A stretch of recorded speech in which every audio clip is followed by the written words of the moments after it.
Good to be with you. I'm Tony DeCopo. The breaking news right now. A temporary ceasefire in the war with Iran. The U.S. will stop its attacks for 2 weeks, and Iran will reopen that key shipping lane in the Gulf. All this according to President Trump. Reaction tonight from the White House and the Middle East. Also developing tonight, a massive explosion rocks a bridge over the Panama Canal, killing at least one. What happened? What authorities are saying tonight. And a CBS News exclusive investigation on hospice fraud in California. We tracked down the doctor with the most claims. Hi, Dr. Buva. This is Adam Yamaguchi again with CBS News. We were able to hear you through the door. What happened next? And the search for that woman missing in the Bahamas. Her husband says she fell overboard, but her daughter has a very different story. And the good stuff, why a new photo of Earth is a new opportunity for all of us. From CBS News headquarters in New York, this is the CBS Evening News with Tony DeCopo. And good evening. We do begin with that breaking news, a last-minute deal tonight between the U.S. and Iran to stop the fighting, at least temporarily, after 38 days of joint U.S.-Israeli military operations against Iran, known as Operation Epic Fury. That agreement announced this evening by President Trump. Iran will reopen the Strait of Hormuz, that crucial oil shipping lane that has been choked off for weeks, and the U.S. will stop its attacks for at least 2 weeks. The double-sided ceasefire, as the president calls it, was brokered by Pakistan. After multiple delays, the president had given Iran's leaders until 8 p.m. Eastern to reopen the strait or else, threatening attacks on power plants, bridges, and more. Let's get right to senior White House correspondent Weijia Zhang for more on all this and the absolute latest. Weijia, good evening. Just this morning, the president was threatening to follow through with a massive bombing campaign against Iran. So what changed? Well, Tony, we know that at this hour, President Trump is inside working in the Oval Office. And of course, just a short time ago, he fired off that tweet with the critical announcement. We know that intense talks unfolded throughout the day with the Pakistani prime minister negotiating the ceasefire agreement and Vice President Vance representing the U.S. in those talks.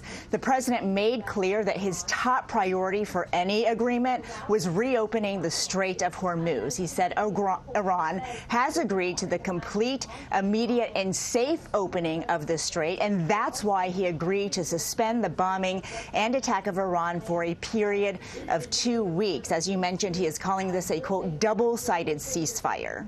So, Weijia, the details matter here. What happens now? Well, President Trump says he has received a 10-point proposal from Iran, and he believes it is a workable basis on which to negotiate further, adding that this 2-week period will allow the agreement to be finalized. What we don't know, Tony, is whether the president's dire threat remains. Just this morning, of course, he warned that if a deal was not reached to end the war, quote, a whole civilization will die tonight, never to be brought back again. He says the U.S. has a plan to bomb Iran's bridges and power plants, which has raised concerns among both Democrats and Republicans because, of course, that is civilian infrastructure. Tony, we should note that as of this hour, though, we have not heard from Israel or from Iran, and the Pakistani prime minister says that more details will come in due course. All right, Weijia, thank you very much. What are they thinking inside Iran tonight? Not only those in the regime, but ordinary Iranians. For 2 decades, our senior foreign correspondent, Elizabeth Palmer, has shared rare detail of life there. And tonight she has new reporting on how people are preparing for yet another escalation of this war. She joins us now from Tel Aviv. Liz, good evening. Good evening, Tony. In just over 5 weeks, the U.S. and Israel say their warplanes have hit more than 17,000 Iranian targets. Today, the U.S. carried out fresh strikes on military installations on Iran's main oil port, Karg Island, last attacked 3 weeks ago. Israel hit 8 bridge sections. That after an American strike last week destroyed a brand new suspension bridge near Tehran. An Iranian human rights group says more than 1,500 civilians have been killed. Millions more, trapped by a war they never asked for, have simply carried on. Zara Argavan and Mehdi Al-Ashir are trying to prepare taping the windows in their Tehran apartment against flying glass. They've stored drinking water and, says Alishir, put together a war backpack with documents and medicines in case we have to run. Meanwhile, they're glued to state TV for news of the latest strikes and counter-strikes. Regime propaganda is still pumping out pictures of its own missiles, which it has fired at Israel every day, as well as targets across the Gulf. Today, die-hard regime supporters surrounded power stations and bridges as human shields against the airstrikes Trump has threatened. But Zara Argavan simply wishes for this to be over. I want peace. Quickly, she says. There are no winners in war. Iran has promised a crushing response if there is more damage to civilian infrastructure and has threatened that if its power plants are hit, it will plunge the whole region into darkness. Liz, we'll keep following that. But while we've got you here, in other news, an American journalist was released today in Iraq. What can you tell us about that? That's right. She was a well-respected freelancer, Shelley Kittleson, and she had been kidnapped from a street corner in Baghdad a week ago. She was held by an Iranian-backed militia, Kataib Hezbollah, but they suddenly let her go today on condition that she leave the country immediately. All right, Elizabeth Palmer for us tonight in Tel Aviv. Liz, thank you. One more note on Iran tonight, the big picture. How did we get here and where do we go from here? Let's bring in CBS News national security analyst Aaron McLean. He's a Marine Corps veteran who served in Afghanistan. So, Aaron, we're looking closely at this statement tonight from the president. He says close to resolution on this long-term problem, and he also uses language like subject to the Islamic Republic of Iran agreeing. This doesn't sound as airtight as I think a lot of people would like. Yeah, I've got some questions. These things are always fluid as they come together quickly. But yeah, I just want to read that line word for word. I hold off the destructive force being sent tonight to Iran and subject to the Islamic Republic of Iran agreeing to the complete, immediate, and safe opening of the Strait of Hormuz. I agree essentially to a 2-week ceasefire. So I would like to hear something from the Iranians. I think we should keep open the possibility. This is with what are we at now? 55 minutes to go or so. The president essentially jamming the Iranians, saying, hey, I'll give you your ceasefire. You open me the strait. And then we've got all sorts of questions like we were discussing earlier about what does opening the strait actually mean? So we've got people monitoring Iranian state television to see how they're playing this, and they're declaring victory, essentially saying this is the president backing down, retreating. What do you make of that? If they actually open the strait, I think that overstates the matter. Their leverage over the strait, it seems to me like it was part of their conception of victory. You could see this in a couple different ways. The president opened this campaign saying that ending Iran's ability to get a nuclear weapon was one of his military goals. We've discussed a number of times over the last few weeks like how there's not been a ton of progress towards that goal. That highly enriched uranium is still under the ground, and you've seen the president's rhetoric back off a bit on that. You could see this in a way, if the Iranians do open the strait, as a trade. They took the strait hostage. They're going to give the strait back, and we are backing away from the uranium, at least for the next couple weeks, as part of these longer-term negotiations. So part of the president's rationale, according to this post, is that they've been doing so well, the U.S. military, met and exceeded all military objectives. Can you remind us what the objectives were and where we are on them? On February the 28th, early in the morning, the president gave remarks where he identified the objectives of the campaign as follows: Iran's missiles, its ability to produce missiles, its Navy, its support for terror proxies, and its nuclear program. And we could go through those and kind of give grades. The Navy is in bad shape, the Iranian Navy. It is largely at the bottom of the sea or has holes in the side. The missile program is extraordinarily degraded, but they can still shoot up to a couple dozen missiles a day. Yeah. Terror proxies, open question. Nuclear, open question.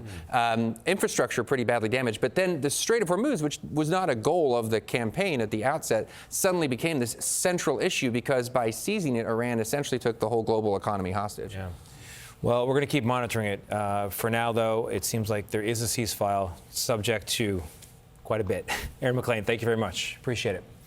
To space news now. 150 years after the first phone call here on Earth, we got the first moonship to spaceship call today with the Artemis II astronauts calling the International Space Station. Just wanted to see if they wanted to hang out. Senior national correspondent Mark Strassman has what they said in that phone call and also those awe-inspiring new views from around the moon. A solar eclipse seen from the far side of the moon. Earth set Our distant planet, all of us, sinking behind the lunar horizon. Among the remarkable new images from Artemis II's Moonshot Travelogue. Have you seen anything in those images that surprised you? And what about those images touched you? While they are inspirational and I think allow all of us to, really feel a little bit of what they were feeling, there's also a lot of science hidden, inside of those images. Another first, this ship-to-ship exchange. Integrity, this is the International Space Station. How do you hear? Hey, International Space Station and Jessica, we have you loud and clear. The Orion capsule in deep space talking to the International Space Station in low Earth orbit. We just appreciate you, and it's fun to be up in space with you at the same time. During Monday night's lunar flyby, we will see you on the other side.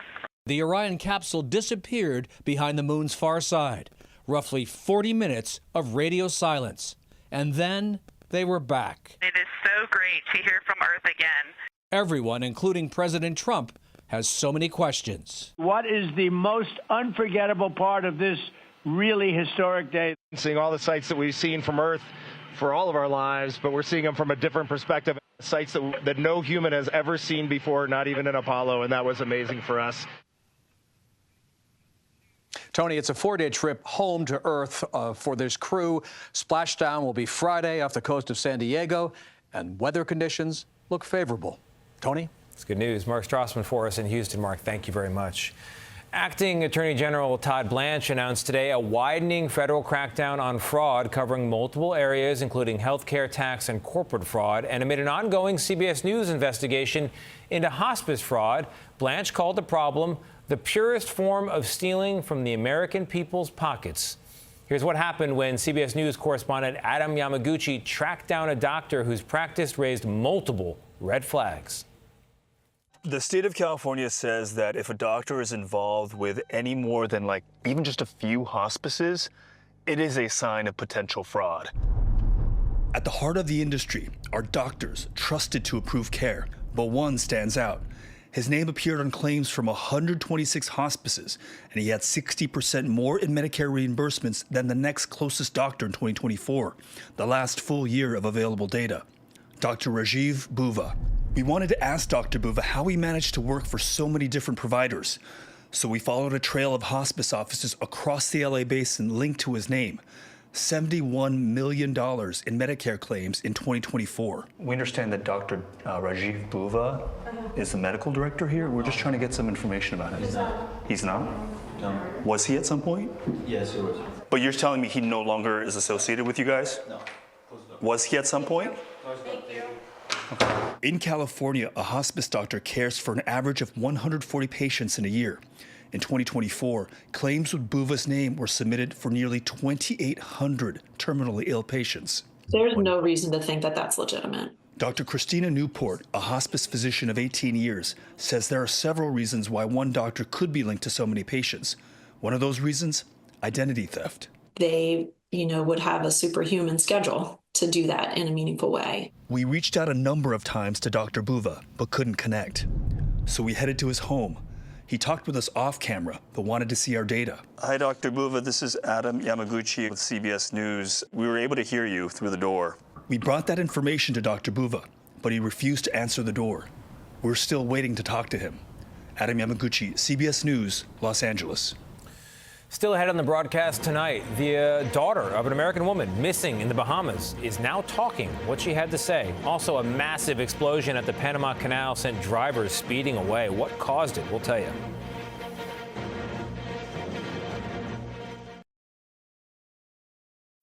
Tonight, a Michigan mom is still missing in the Bahamas as authorities keep up a search and rescue mission. Her husband says she fell overboard, but CBS News correspondent Christian Benavides spoke to the woman's daughter today, who says she doesn't believe that.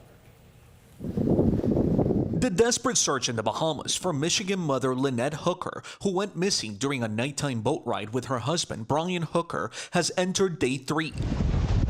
The couple documented their travels on social media. They do have life jackets on there.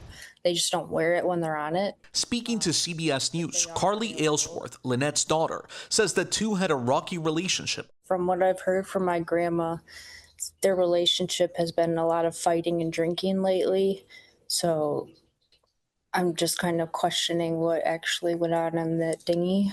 According to Aylesworth, her mother and Brian, her stepfather, had split up in recent years and then got back together.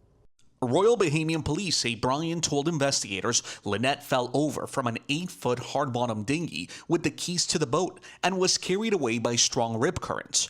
Brian left Aylesworth this voicemail message, where for the first time we hear about a floating device he allegedly threw to her. Hello, honey. I just got a call from Booktown Search and Rescue, and I found a flotation device that I threw to Mom when she fell overboard. A CBS News producer tracked down Brian in the Bahamas, but he would not comment about the search for his wife. Aylesworth says her mother is an experienced swimmer and boater and doesn't believe his story adds up. For one, I don't understand how she got the key. Brian's always driving, so he basically is in charge of the key. So the fact that my mom had it doesn't make any sense. Christian Benavides, thank you very much. Up next, a bear cub abandoned along a roadside. I'll tell you what happened next.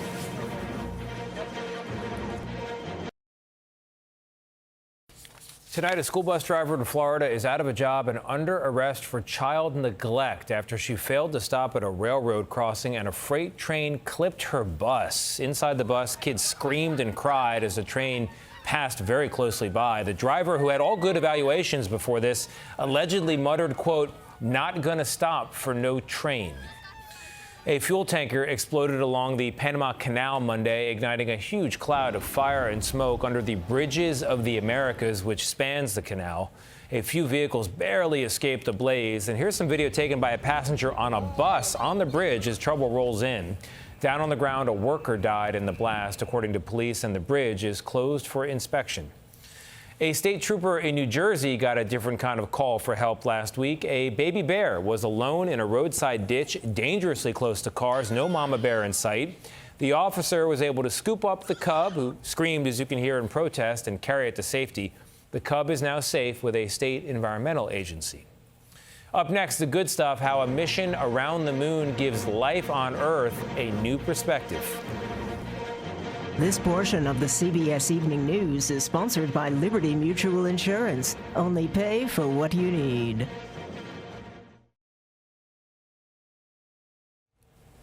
We're back with the good stuff tonight, a night where we don't know what the day may reveal tomorrow, and I don't need to tell you that there are plenty of reasons to be worried right now. But one of the things we try to do here is to give you perspective. And there is no greater perspective right now than the image we just got back today from the crew of Artemis 2. Earthset, it's called, a picture that channels the beauty of an earlier photo known as Earthrise from Apollo 8, the very first mission around the moon back on Christmas Eve, 1968. It was such an amazing image in such an otherwise awful year of war and political violence, and the astronaut who took it, William Anders, knew immediately why it mattered. Quote, "We came all this way to explore the moon," he said, "and the most important thing is that we discovered the Earth." Over 50 years later, the Artemis crew has made that very same point, perhaps never more clearly than Victor Glover this past Easter weekend as he looked at all of us on Earth looking up at him. Maybe the distance we are from you makes you think what we're doing is special, but we're the same distance from you, and I'm trying to tell you, just trust me, you are special. You have this oasis, this beautiful place that we get to exist together. There was also a promise for all of us from Artemis 2 mission specialist Christina Cook as the crew began its journey back to Earth. "We will explore," she said. "We will visit again. But ultimately, we will always choose Earth. We will always choose each other." To see the Earth clearly is to see ourselves clearly. And in that way, it's an opportunity to remember that we are, in the end, the same, sharing the same beautiful planet, whatever tomorrow may bring. That's another day in America and the world. I'm Tony DeCopel. We'll see you right back here tomorrow night. Good night for now.